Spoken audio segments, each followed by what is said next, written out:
Chapter 15. It wasn't until dark came that I really began to get uneasy about Mama and Lisbeth. Then I could hardly stand it because they hadn't come home. I knew in my own mind why they hadn't. It had been late when they started. They'd had a good long piece to go, and even with wood handy, it took considerable time to drag up enough for the size fire they needed. And I couldn't think of any real danger to them. They weren't far enough away from the cabin to be lost, and if they were, Jumper knew the way home. Also, Jumper was gentle. There wasn't much chance that he'd scare and throw them off. On top of all that, they had Old Yeller.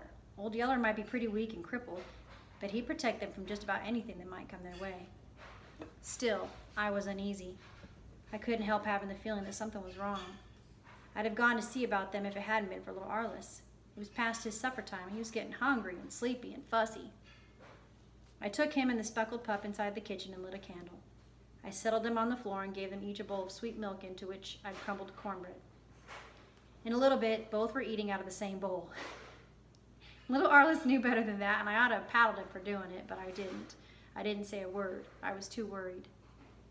I just about made up my mind to put little Arliss and pup to bed and go look for Mom and Lisbeth when I heard a sound that took me to the door in a hurry.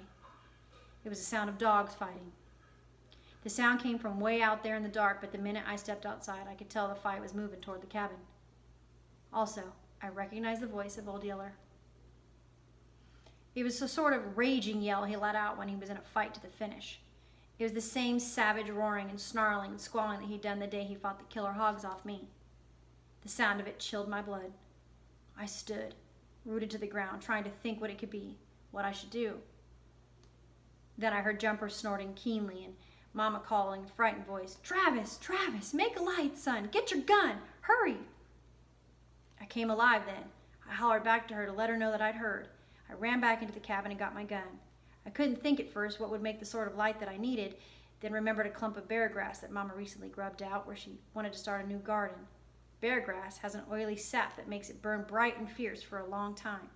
A pile of it burning would make a big light. I ran and snatched up 4 bunches of the half-dried bear grass. The sharp ends of the stiff blades stabbed and stung my arms and chest as I grabbed them, but I had no time to worry about that. I ran and dumped the bunches in a pile on the bare ground outside the yard fence, then hurried to bring a live coal from the fireplace to start them burning. I fanned fast with my hat. The bear grass blades started smoking, giving off their foul smell. A little flame started, flickered and wavered for a moment, then bloomed suddenly and leaped high with a roar. I jumped back, gun held ready, and caught my first glimpse of the screaming, howling battle that came wheeling into the circle of light. It was Old Yeller, all right, tangled with some animal as big and savage as he was. Mama called from outside the light's rim, "Careful, son. Take close aim. It's a big loafer wolf gone mad." My heart nearly quit on me. There weren't many of the gray loafer wolves in our part of the country, but I knew about them. They were big and savage enough to hamstring a horse or drag down a full-grown cow. And here was Old Yeller, weak and crippled, trying to fight a mad one. I brought up my gun and then held fire while I hollered to Mama. "Y'all get in the cabin," I yelled. "I'm scared to shoot till I know you're out of the line of fire." I heard Mama whacking Jumper with a stick to make him go. I heard Jumper snort and the clatter of his hooves as he went galloping in a wide circle to come up behind the cabin. But even after Mama called from the door behind me, I couldn't fire. Not without taking a chance on killing Old Yeller.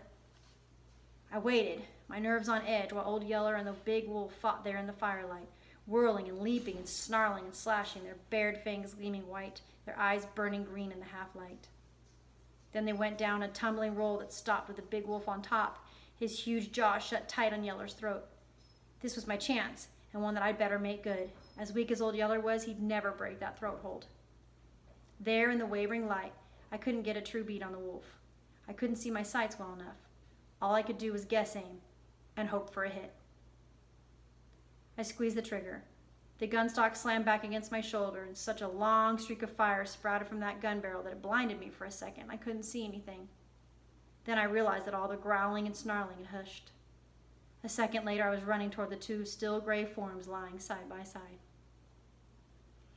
For a second, I just knew that I'd killed Old Yeller, too. Then about the time I bent over him, he heaved a big sort of sigh and struggled up to start licking my hands and wagging that stub tail. I was so relieved that it seemed like all the strength went out of me. I slumped to the ground and was sitting there shivering when Mama came and sat down beside me. She put one arm across my shoulders and held it there while she told me what had happened. Like I'd figured, it had taken her and Lisbeth till dark to get the wood dragged up and the fire going. Then they'd mounted old Jumper and headed for home. They'd been without water all this time and they were thirsty. When they came to the crossing on Birdsong Creek, they dismounted to get a drink. And while they were laying down, drinking water, the wolf came. He was right on them before they knew it. Mama happened to look up and see the dark hulk of him come bounding toward them across the little clearing. He was snarling as he came, and Mama just barely had time to come to her feet and grab up a dead chinaberry pole before he sprang on her. She whacked him hard across the head, knocking him to the ground. Then Old Yeller was there, tying into him. Mama and Lisbeth got back on Jumper and tore out for the house. Right after then came the wolf, like he had his mind fixed on catching them and nothing else. But Old Yeller fought him too hard and too fast. Yeller wasn't big and strong enough to stop him, but he kept slowed down and fought away from Jumper and Mama and Lisbeth. He had to have been mad, son, Mama said. You know that no wolf in his right senses would have acted that way, not even a big loafer wolf. Yes'm, I said, and it's sure a good thing that Old Yeller was along to keep him fought off. I shuddered at the thought of what could have happened without Old Yeller. Mama waited a little bit, and then she said in a quiet voice, "It was a good thing for us, son, but it wasn't good for Old Yeller." The way she said that gave me a cold feeling in the pit of my stomach. I sat up straighter. "What do you mean?" I said. "Old Yeller's all right. He's maybe chewed up some, but he can't be bad hurt. See, he's done trotting off toward the house." Then it hit me what Mama was getting at. All my insides froze and I couldn't get to my breath. I jumped to my feet, wild with hurt and scare. "But Mama," I cried out, "Old Yeller's just saved your life. He saved my life. He saved little Arliss's life. We can't." Mama got up and put her arm across my shoulders again. "I know, son," she said, "but he's been bitten by a mad wolf." I started off into the blackness of the night while my mind wheeled and darted this way and that, like a scared rat trying to find its way out of a trap. "But Mama," I said, "we don't know for certain. We could wait and see. We could tie him or shut him up in the corn crib or someplace till we know for sure." Mama broke down and went to crying then. She put her head on my shoulder and held me so tight that she nearly choked me. "You can't take that chance, son," she sobbed. "It would be you or little Arliss or Lisbeth next. I'll shoot him if you can't, but either way we have to do it. We just can't take the chance." It came clear to me then that Mama was right. We couldn't take the risk. And from everything I'd heard, I knew that there was very little chance of Old Yeller's escaping that sickness. It was going to kill something inside me to do it. But I knew then that I had to shoot my big Yeller dog. Once I knew for sure I had to do it, I don't think I really felt anything. I was just numb all over like a dead man walking. Quickly, I left Mama and went to stand in the light of the burning bear grass. I reloaded my gun and called Old Yeller back from the house.